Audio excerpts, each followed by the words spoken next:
focus as India gains the presidency at G20. Let's listen in. And more impact.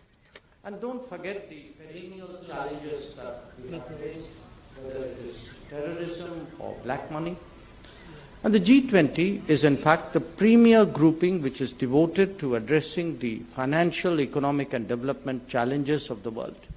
And in these difficult times, it is therefore particularly important that world leaders focus on the right issues, issues that especially affect the more vulnerable sections of the world.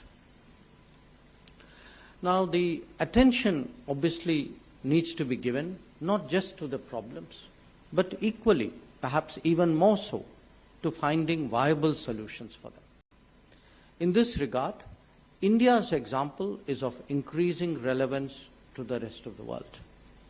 Whether it is our last mile delivery done using digital platforms, a way of responding to the COVID and other public health challenges, or indeed the transformation in green and clean energy that we have seen in the last few years. There are very good reasons why today the world is taking a much deeper interest in us.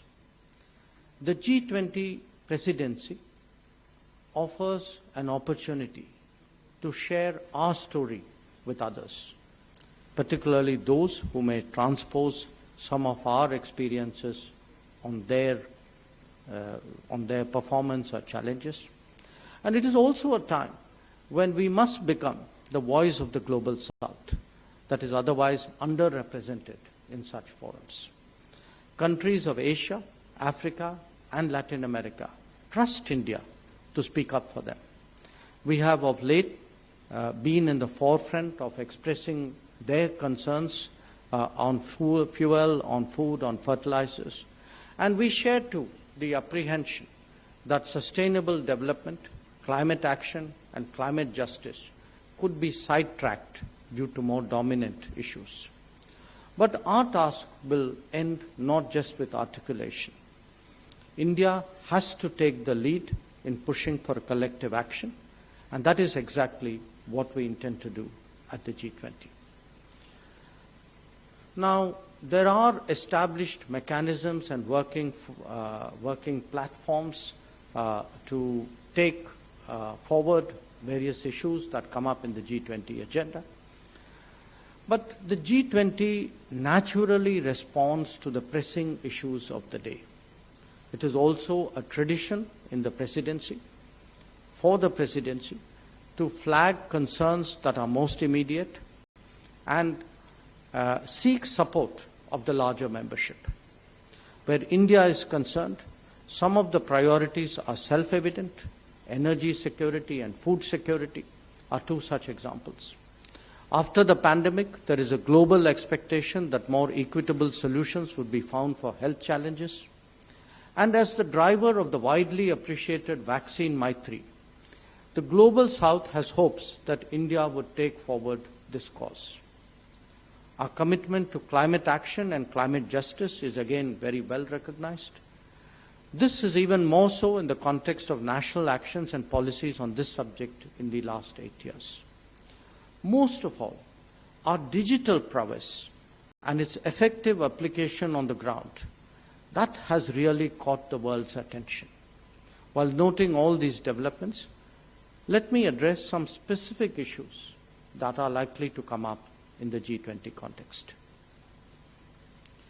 As a civilizational state, it was imperative that India is not only conscious of its heritage and culture, but brings those perspectives to bear on contemporary issues.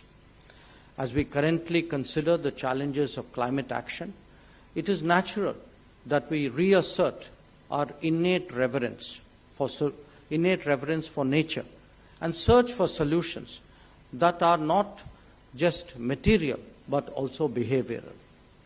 We would seek to encourage a rethink around the world, both on how we produce, but equally important, on how we consume. Green transition at scale is possible only when climate action is converted into a people's movement. During our G20 presidency, we will spotlight life life as in lifestyle for environment, with its associated environmentally sustainable and responsible choices at the level of individual lifestyles as well as national development. Only then will it lead to globally transformative actions, resulting in a cleaner, greener, and bluer future. We will make life a global movement, one that envisions placing the prevalent use and dispose economy with a circular economy. It intends to nudge individuals to undertake simple acts in their everyday life that can contribute to effectively address the challenges of climate change, environment degradation, energy crisis, and rapid sustainable growth. Pro-planet people adopting fundamentally sustainable lifestyles will change the way we do business in the 21st century.